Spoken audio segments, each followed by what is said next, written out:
Hello and welcome in.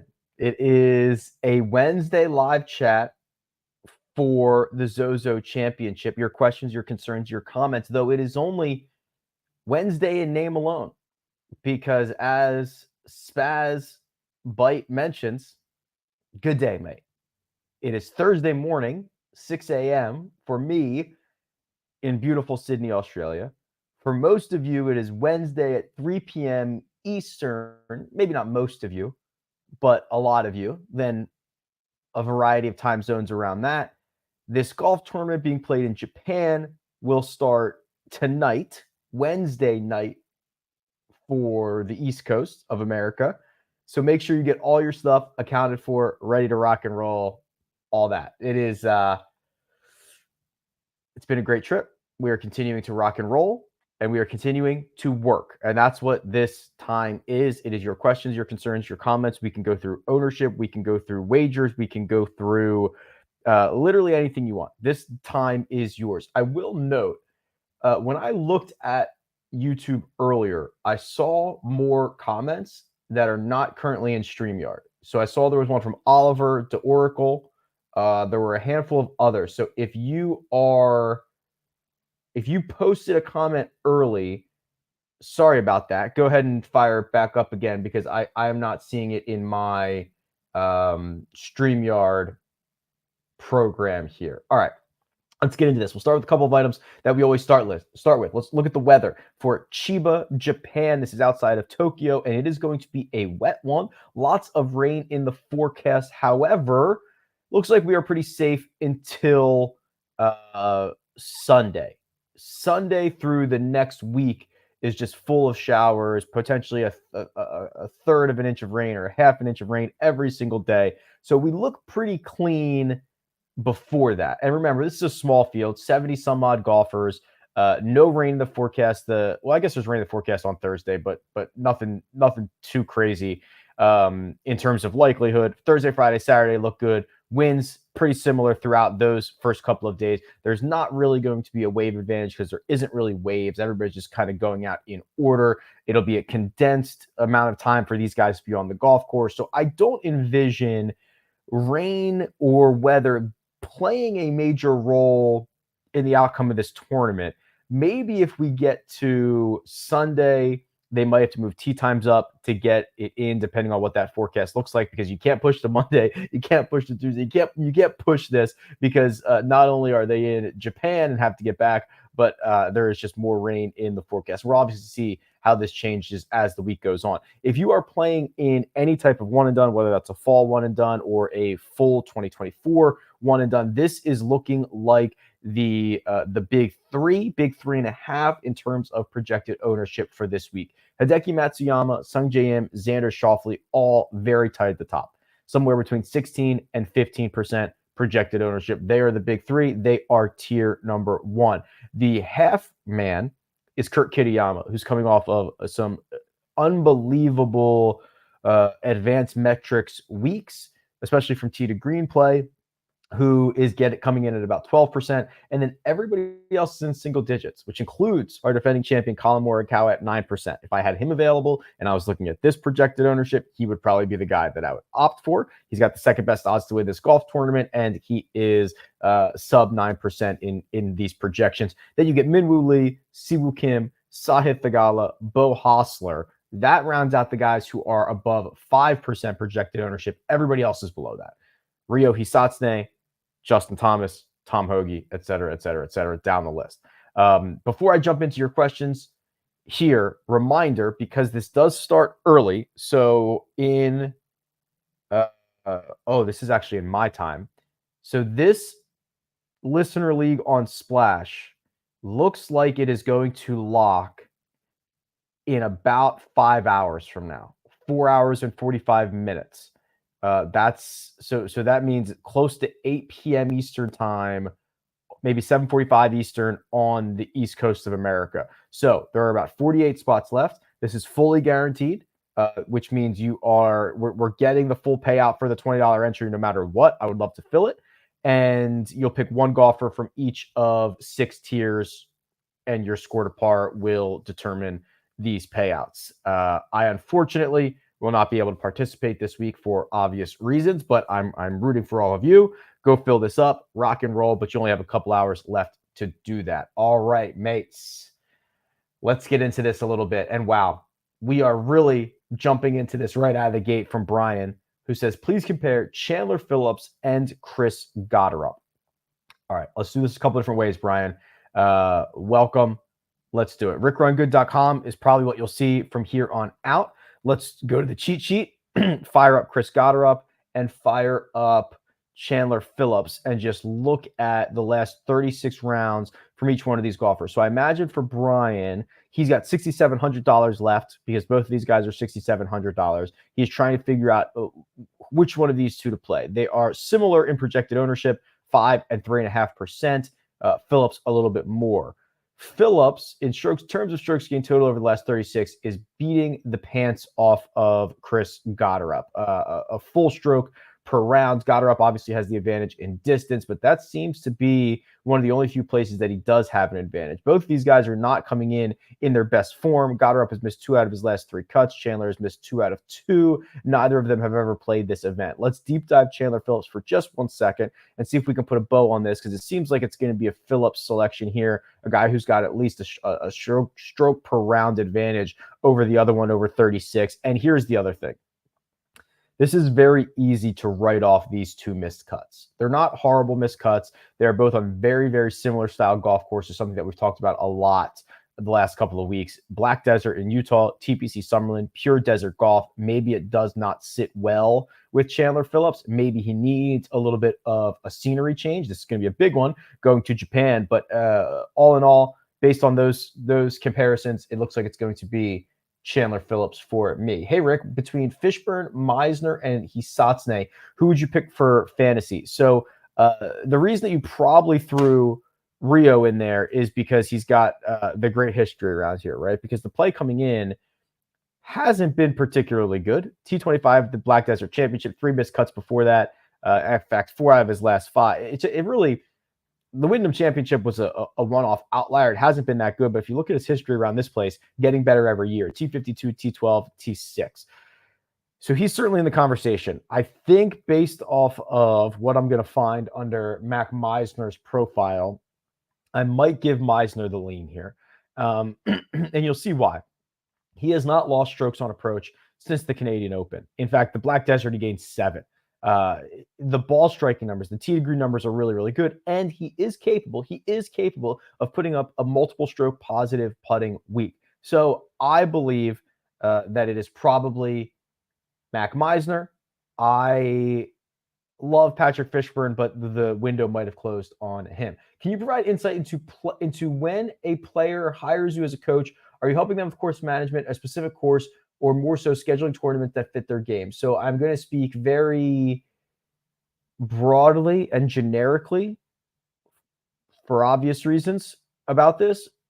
I love doing that type of specific work, right? Where you get to deal with players at the highest level, worry about golf courses and schedules, but it's incredibly time consuming because every golfer is different. Every golfer wants different reports, wants different metrics, wants different information. And it's complex and it takes up a lot of my time. From a business ROI perspective, I would just be better off focusing on rickrungood.com to people who want to use it for DraftKings and betting and access it themselves, because that scales a lot better. But I love doing the high level stuff. There are very few guys that have the luxury of picking their own schedule. So maybe it's not so much about picking their own schedule, but about understanding the schedule.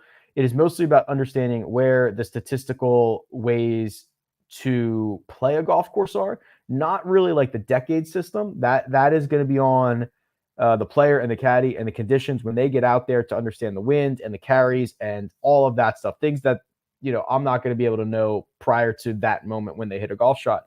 But being able to say the left rough here is a half a shot penalty, or the left rough is not bad at all. Bang it into the left rough. If you get into that fairway bunker, it's no big deal. Just kind of giving the statistical, hey, this is way worse than others. This isn't so bad. You can't miss long here, all that fun stuff. But it's different for everybody. Favorite play under 8K, says Tyler. So let's go back out to the cheat sheet here. Fire this thing up. We'll just change this back to under 8K, or I'll loop in the $8,000 golfers here, and we'll just start to see some of these names. Wouldn't mind if you, Okay, so right off the bat, there's a couple that stand out. I wouldn't mind if you just went right back to Harry Hall. Harry Hall's playing great golf. He's coming off of an event in which he was played at his home golf course in a T9, great finish, but that's not even his best finish in his last 8. I think you can be comfortable with that. I think there is a lot of juice to squeeze out of Andrew Putnam. If you start looking at the strokes gained approach numbers for last 24, last 36, Andrew Putnam's name shows up a lot. Now, he's horrible off the tee. So we've got to be able to get him to keep it inside the tree lines here, which is usually the case. 28th in driving accuracy, 12th in distance from edge of fairway. Where he loses it is he's very, very short off the tee. So that hurts his strokes gained off the tee numbers. And he's actually not even putting as well as we would normally see. Combine that with a runner-up finish here last year or 2 years ago. He's played here a couple of times. I think Putnam probably takes the cake for me. Honorable mention to Harry Hall. Honorable mention to Rico Hoey, Ricky Flower. I almost called him Ricky Fowler. But I believe we are probably rolling with Andrew Putnam. Good morning, good afternoon, and good evening. It certainly feels that way. Rick, can you do a deep dive on Kuchar? Think he could play well this week, but what is his course history? All right. Actually, let's do it from here. Matt Kuchar. See what old Cooch has been up to. I think he's been playing a lot better golf than a lot of people would realize. Yeah, T14 at Shriners, did it via the short game, but did gain throughout the bag. He's been on a good run. Missed the cut at the Sanderson Farms, which was pretty ugly. But other than that, it was a good summer. It was a really good summer for Cooch. Has only played here once. It was 2020, T54. So I'm not sure we can really speak too much to that being anything of note. Keeps it in play off the tee, 38th in accuracy, 40th in distance from edge of fairway. You know, some of the quotes that we got were about that this golf course is playing as firm and as fast as ever, which means you're going to have a lot more balls try to run through. Keeping it in the fairway is going to be a lot more important. So if we give a boost to those guys, that's certainly going to extend to Kuchar as well. I think it's going to be a good spot for him. Believe it or not, he's finding the fountain of youth a little bit. Oh, here's that question, I believe. Good day, mate, says Oracle. Thank you, Oliver. Congrats on playing Royal Melbourne. That's right. Is there a highlight video coming? Who's your under the radar player? Under the radar Japanese player. Okay, so a couple of items here. Royal Melbourne was awesome. I've got the cap on. I tried to really just embrace it and live in the moment and not take too many photos, not take too many videos. But obviously, you can imagine the album is filling from this trip in general. So I've got to figure out the best way to put that all together. I don't know if I'm going to do one video for all 3 weeks, or I don't know what that is going to look like yet. I haven't really thought of it, but I guess I've got enough content to be able to figure that out. I did release overnight for most of you, and overnight for me, maybe this morning for some of you, I did fire off the latest newsletter, the Run Good Rundown, which pointed out a couple of under the radar Japanese golfers. So if you're not subscribed to this, 100% free, link is in the description. I email it out every single week. And the guys that I thought, okay, so I believe that probably for your money and for the upside, Takahiro Hataji is probably my favorite. $6,100. He's got 3 wins this year. Not only are there 2 Japanese golf tour wins, which you'll see other guys. Yuto Segura also has won multiple times on the Japan Golf Tour.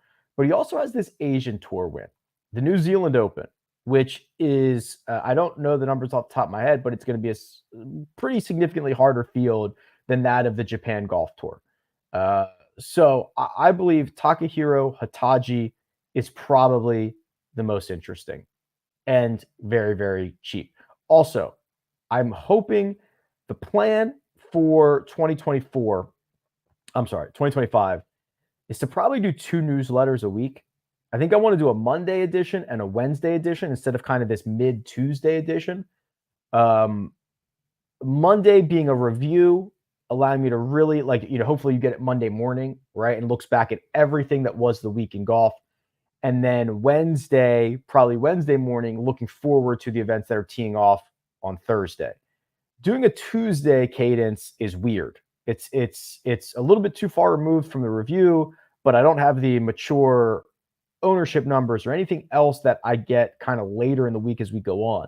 So I'm thinking for just in terms of the best product, 2 would actually probably be better. So let me know if that's interesting to you. I put a poll in for this week. I don't think many people are going to say I don't want another free newsletter, but I don't know. Maybe it would not be well received.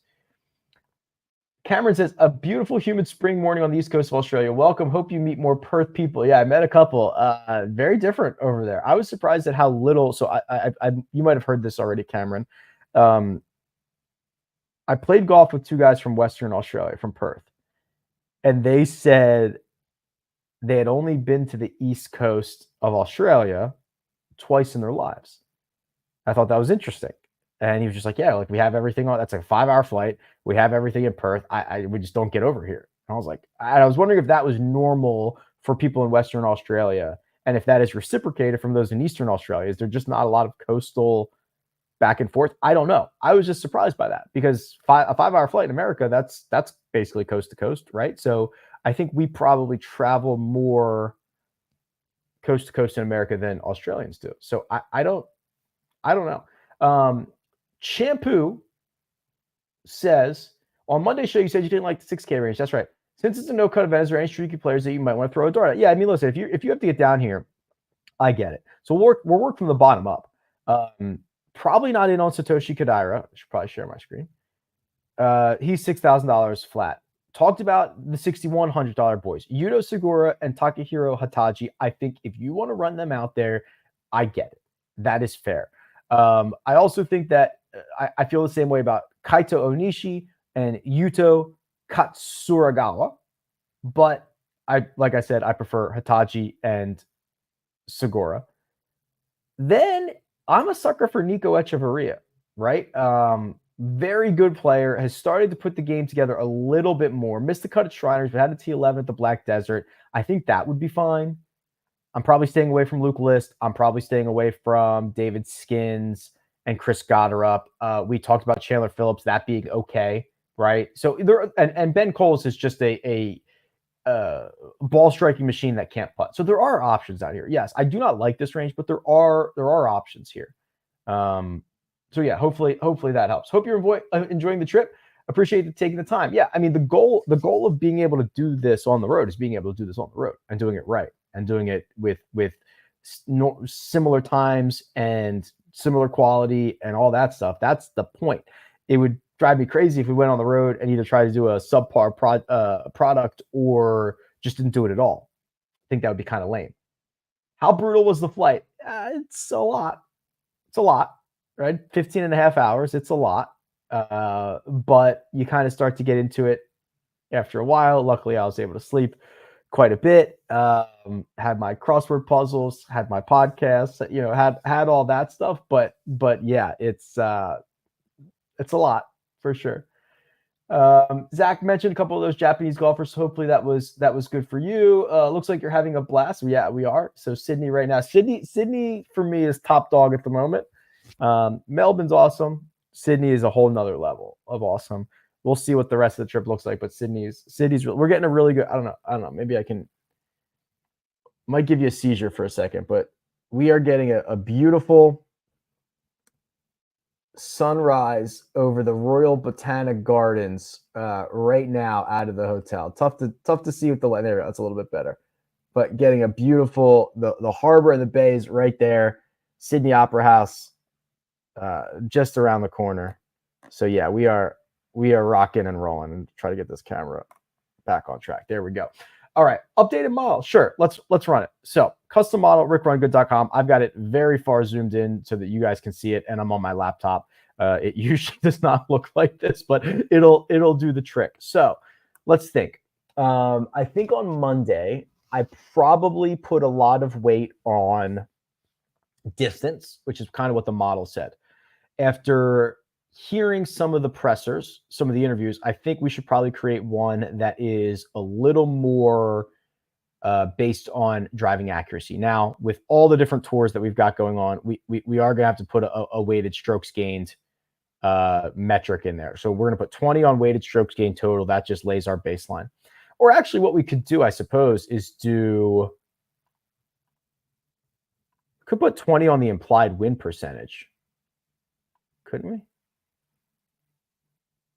Yeah, which would also cover a lot of that stuff. Let's do that. Okay, so we've got implied win percentage. Then we're going to go with 10 on driving distance, 10 on good drive percentage, which is how often you're able to hit the fairway or the green in regulation if you miss the fairway, which I think is pretty good. Then we are going to go, I mean, this is a ball striker's paradise, right? That is what the word that we get.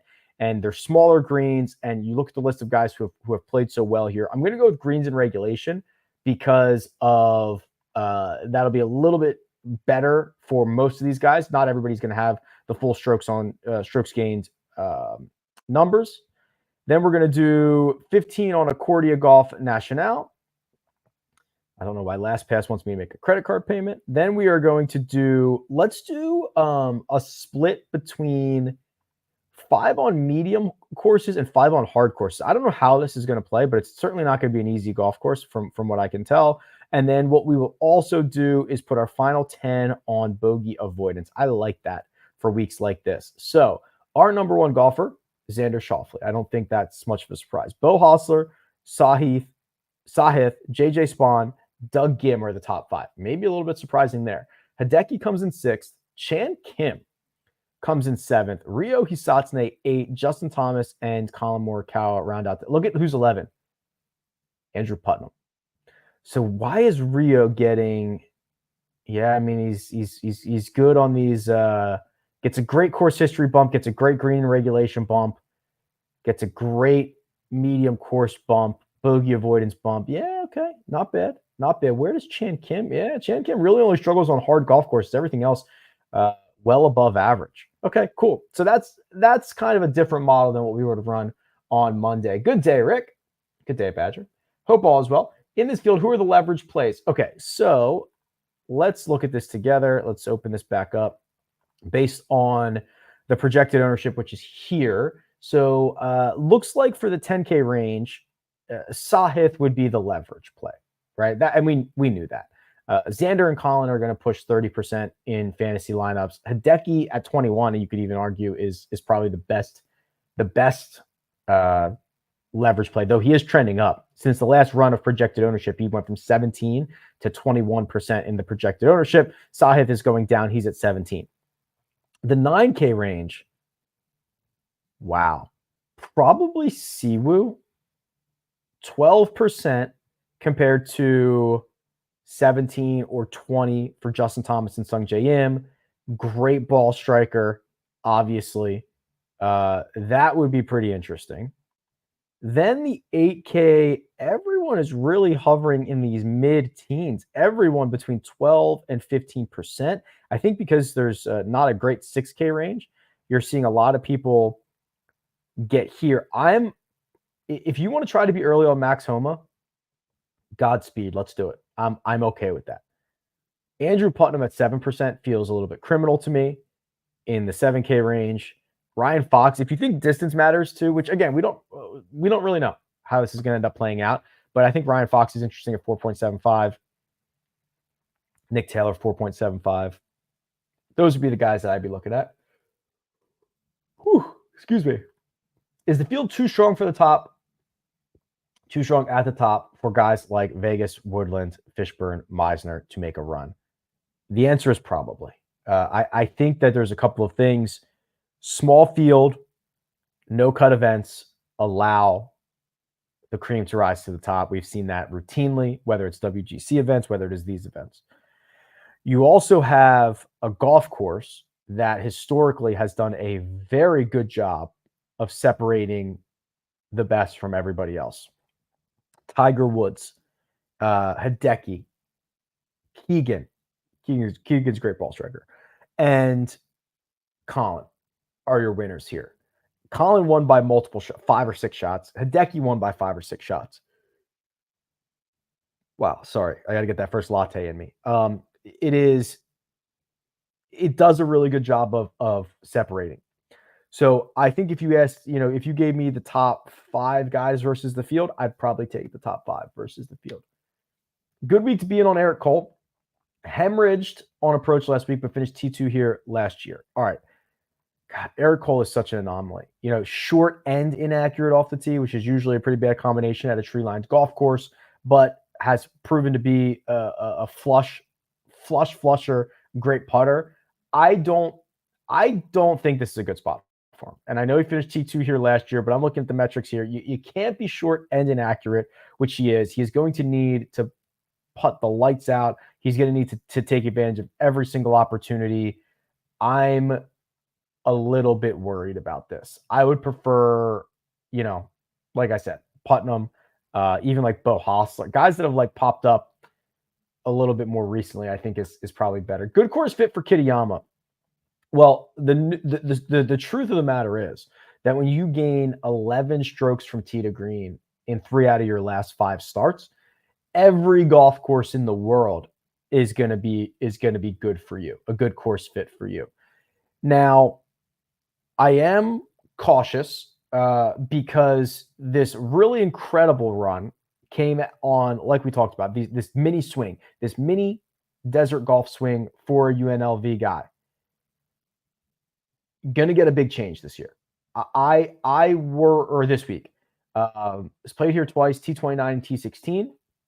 I'm not like a 9 out of 10. I'm like an 8 out of 10 on Kitayama, just bumping him down a little bit. Still a lot of reason to be excited because the rest of these metrics are just insane. We've got to get a 0 putting week. We've got to get a 1 putting week to see what he's done. And I actually don't know the answer to this. Let's look together. Let's call it the last 4, 8. I'm going to cherry pick this, but 4, 8, 12, 6, let's call it 20 rounds. Like how much better from tee to green is he in the last 20 than everybody else? And I'm even going to use all the European Tour metrics, all the live golf if they have. Yeah, I mean, he's just knocking the socks off of everybody. He's at 2.21 from tee to green in the last 20 rounds. It's 0.7 better than Doug Gim, who is second. So it is the gap between he and Gim is the same gap between Gim and Chan Kim, who's like 19th on this list.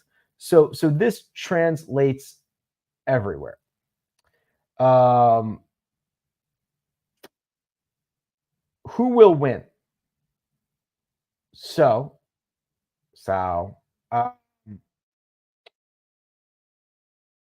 I thought there was also a question about what's your betting card for this week, which maybe that was one of the ones that did not come over from YouTube. I'm not sure. So who will win? I'll just lump this into my betting card, which you should not follow. Like, do your own thing. But for me, the betting card is like Hideki, 7.5. JJ Spawn, 35 or 40, and then Max Homa at like 50 or 55, and just be early on it. Blib says, put 1,000 on Ryo Hisatsune if he wins, rich as fuck.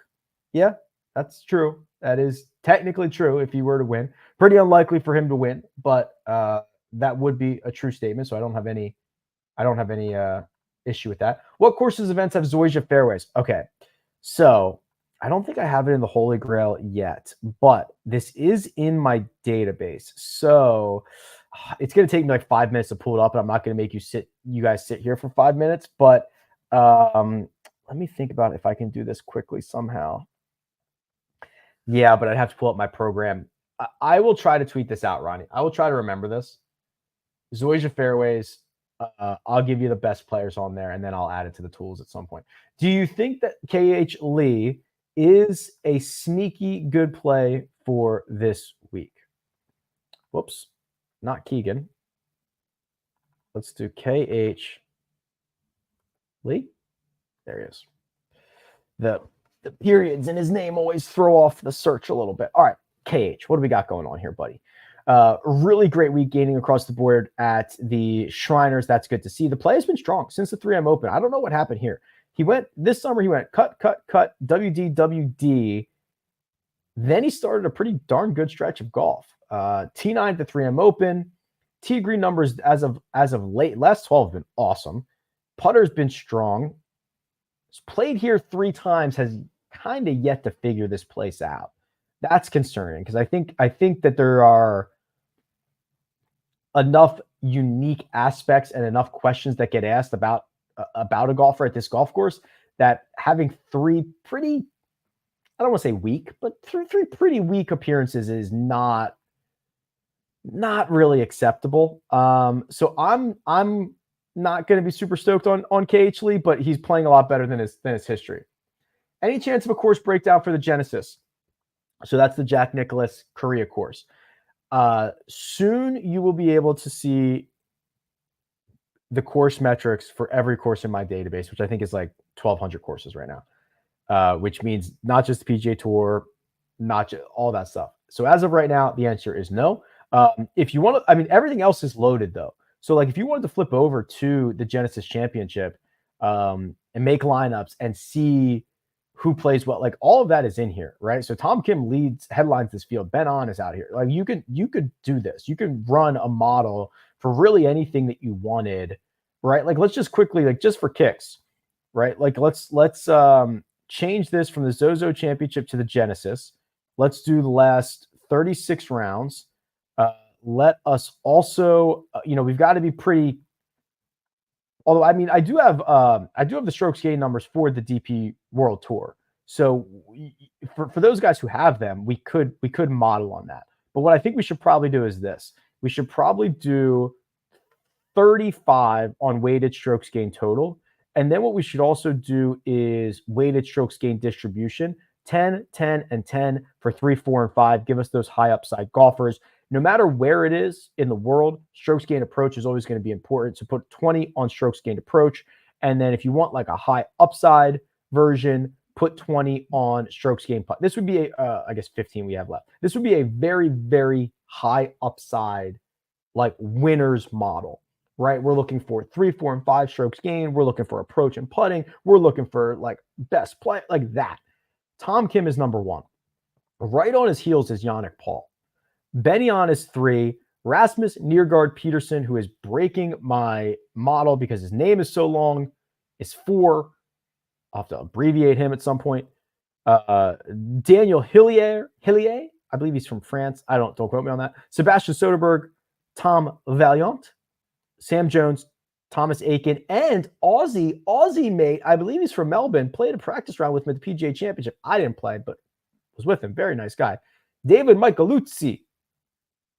I think he's from Melbourne. He just withdrew though. Yeah, he was hurt. Or no, he was sick. He tweeted it. I think he was sick. So I'm okay with this WD. Been playing better golf as of late and models well. David Micheluzzi. Should I fade Xander and Sung Jae and just bet Colin and Hideki? I'm not going to beat you up for that. I think the big 3 are pretty close.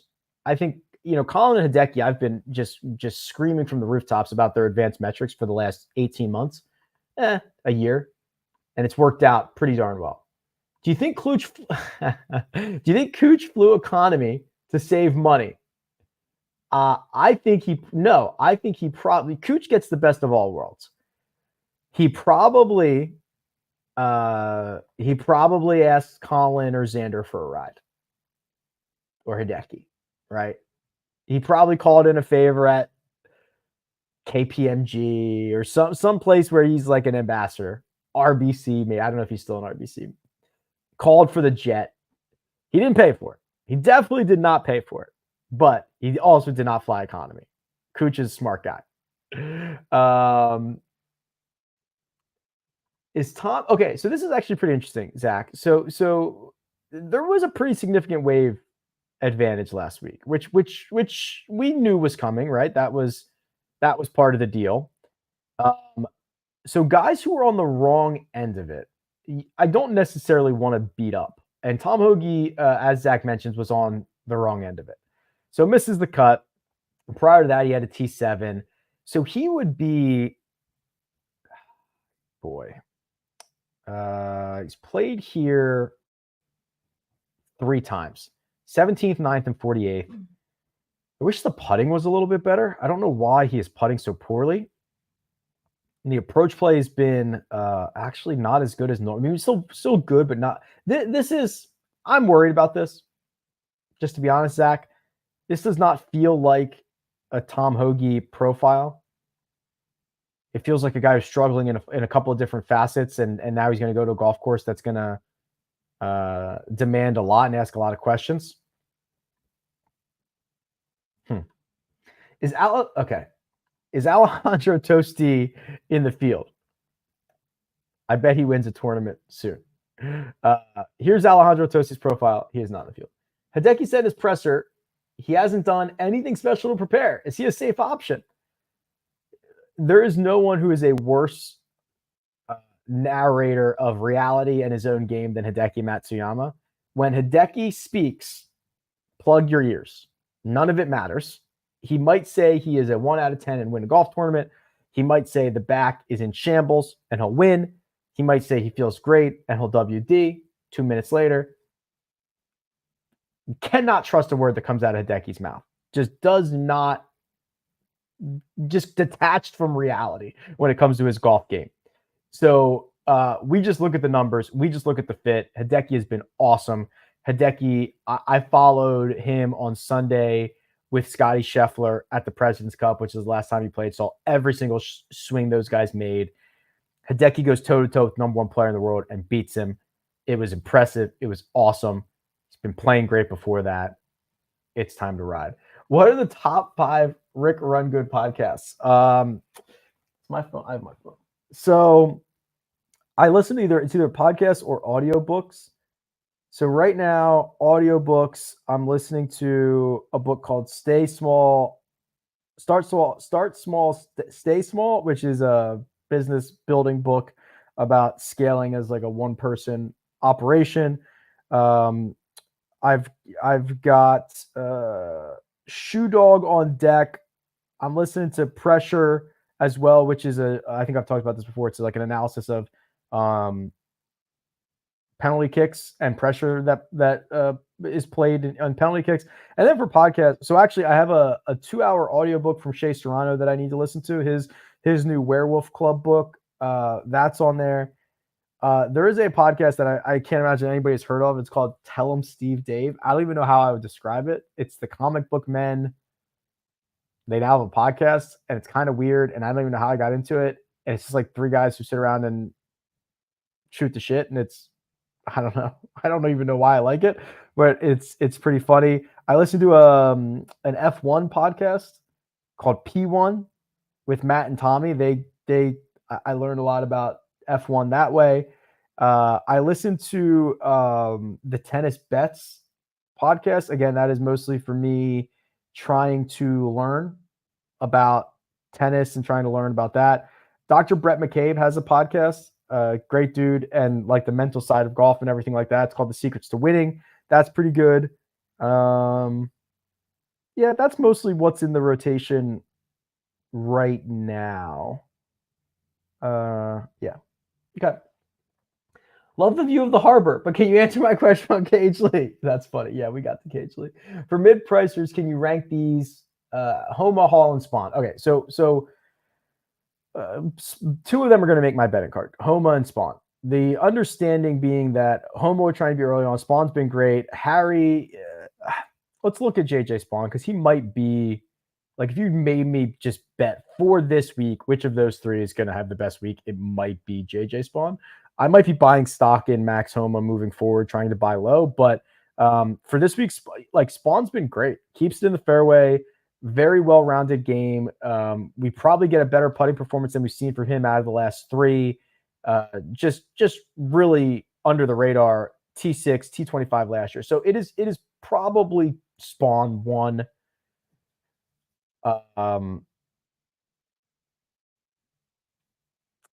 Probably I'm ready to say Homa number 2. The thing about Max Homa is this, and Greg Ducharme pointed this out to me. The really big issue with Homa, there were a lot of them, but the really big one was his driver. And if you start looking back at this, so he drove it well the last 2 rounds at the BMW Championship. He drove it well 2 rounds at the Pro Core, and he gained strokes each of his 3 matches off the tee. Not in a huge way, but I mean he was miserable. So that is a now 7 times he's pegged it up in which he has gained strokes off the tee in a row. I think that is good enough for me. Good day, mate. Welcome to Oz. Thank you. Cheers. Can you do a deep dive on Takumi Kanaya? I can. I got to make sure that I have all of his stuff here. So I've got, I mean, again, this is a pretty good ad for rickrungood.com because I've got PGA Tour, Asian Tour, European Tour, all that stuff. So this week you get a lot. So Takumi Kanaya has bounced around. The last 3 events that I have for him, he's missed the cut in all of them, but 2 of them were major championships. One was the KLM Open. The numbers aren't horrible. Picked up strokes ball striking in 2 out of those. Played well in some of the Asian International Series events earlier this year. I do want to see, though, because I might be missing some specific Japanese golf events. Maybe I've got to extend the database to Japan. So let's see if I'm missing anything. Yeah, okay. So he has played, I'm looking at his OWGR. He's played 1, 2, 3, 4, 5, 6, 7, 8, 9, 10. No. He's played like 10 times since this KLM Open. T6 at the Japan PGA, T7. He's made all of the cuts. He's basically been inside the top 25 in all of them, top 20 in all of them. He had a runner-up finish a couple of starts ago, and then he won 2 starts ago. ACN Championship Golf Tournament. Let's see the date on that, because then he played the next week and finished 4th as well. So that was early October. Okay, so yeah, so this month he has a win and a 4th. That's pretty darn good. What's he done here? T7, T53, T31. Okay. I mean, that was a lot better than I thought, Craig. Might be Takumi week. Why is it called ZOZO? I don't know why it's called. I assume that's a company. Hey, Rick, I'm going to a bear zoo. What does that even mean? Is it just a zoo full of only bears? Polar bears? If it's polar bears, you're probably somewhere cold. Black bears? Brown bears? Grizzly bears? Coca-Cola bears? Koala bears? What other kind of bears are there? I think you got them. Stuffed bears? Koala bears are not bears. Koala bears are not bears, Armina says. What's Armina's pick? You have a pick for this week? She picked Cam Davis last week, and he finished dead last. We have to hold her accountable because she wants to take all the victory laps when things go well. Who's your pick? Picking someone in dead last is also a skill. My pick is Harry Hall. She said Harry Hall. She also said picking somebody in dead last is a skill. Call me crazy. I think CT Pan is hot. I think CT Pan has played one good event in a row. And if that is good enough to be considered hot, then yes, he is hot. I actually did look when I was in that 6K range, because I think he's like 6,900 or something. I was like, okay, is CT Pan playable? Because I know he was coming off of the T23, or I thought it was a T25, but a well-rounded T23. But look at this before that. Miscut, WD, WD. If you think that's hot, that's fine. I have no, listen, he's going to keep the ball in the fairway. He has never figured this place out. Not for me. Hey, Rick, can you provide us with a golfer at 60? Yeah, play. Let me make sure I get his name right. Play. Wrong field. Back to the ZOZO.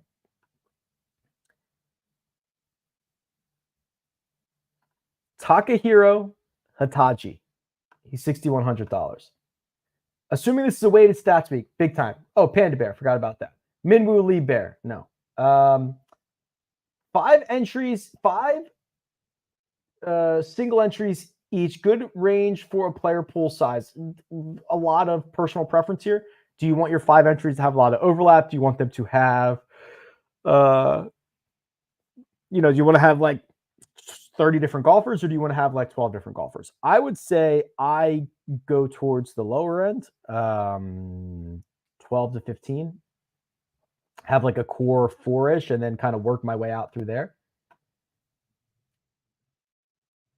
Yes, no, this is right. So hold on a second. Let's address this. Alex says, hey, Rick, I could have been mistaken, but Splash didn't remove the worst golfer last week. Are we going back to that format moving forward in cut events? The answer is no. So I don't make these contests, but I did reach out and I said, hey, guys, because I was caught off guard by that. I said, hey, guys, we didn't remove the worst golfer. They're very apologetic. They're like, sorry, we will make sure to do that moving forward. They just auto-generate them. So that was not intentional. That was a mistake.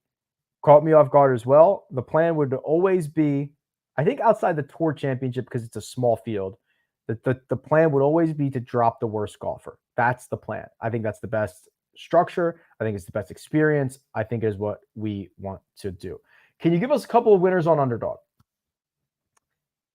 Michael, I don't have access to Underdog right now.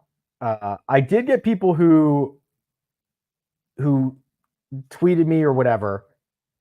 Xander under round 1 strokes. I think it was 68.5 would be one of them.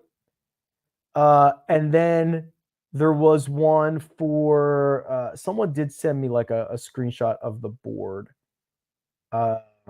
If the Seamus Power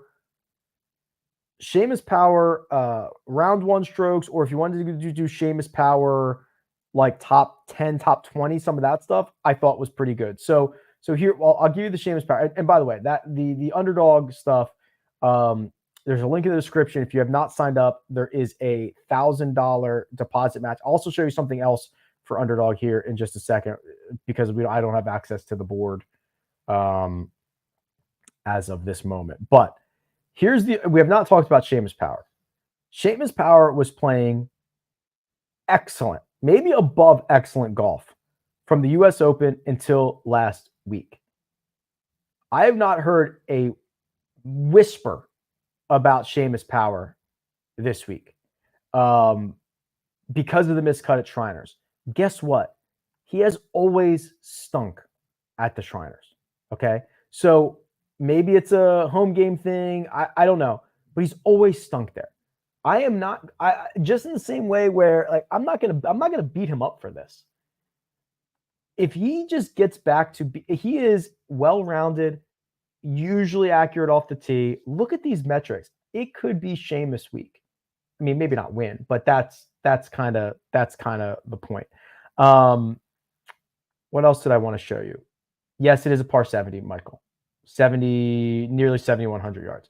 I'll show you this. I don't know if I don't show this often. I probably should. There's just a lot of stuff to talk about. I run another website called rungoodprops.com. It's a partnership that I have with a developer. Him and I get along very well. It's just like I built it for myself. Same as rickrungood.com. I built it for myself because I wanted to use it.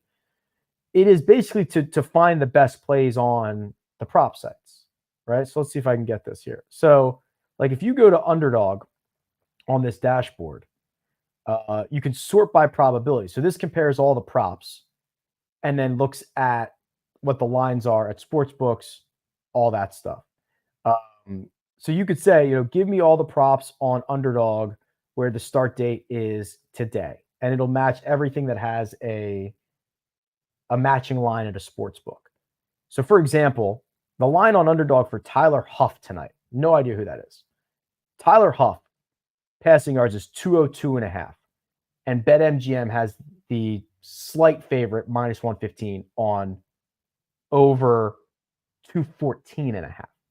So they have the over on a line that is 12 yards different than the line that we are getting on Underdog. So we remove the juice. We do the number adjustment. There's like an 80% chance that he goes over. a lot of these college football ones are pretty far off, right? So then what you can do is you can build these entries, and then you can say, okay, what are my odds for these entries? So it'll tell you what your expected return is, obviously over infinity. NBA is back in action now. So Miles Bridges, 3 assists under 3.5 at Caesars is minus 214. So there's a push potential there because Underdog is using the whole number line. So what you could also do is you could remove things that have a push potential, and then just sort again. You'll see like Colin Sexton, you're getting a favorable line on points and rebounds. Jalen Wilson, you're getting a favorable number that is off and the favorite. Like, so this is a pretty handy tool. Now, golf is not really on here because it's not a easy, there's not a sports book that offers like the same prop lines consistently, right? That's what we match it up against. There's no opinion in this. We're just matching it up against lines, removing the juice, all that stuff. So that's Run Good Props. If you want to check it out, check it out. There's not a free trial or anything, but if you really don't like it, I've always just refunded people. So like try it out for a couple of days, try it out for a week. If you really hate it, like just let me know. It's not a big deal. But yeah, I mean, I just use it basically personally. And if other people want to use it, that's great. But it's got like 6 or 7 different sports books and prop sites. It's got arbitrage opportunities where it compares books and shows you, hey, this is, bet this on each side. You can't lose.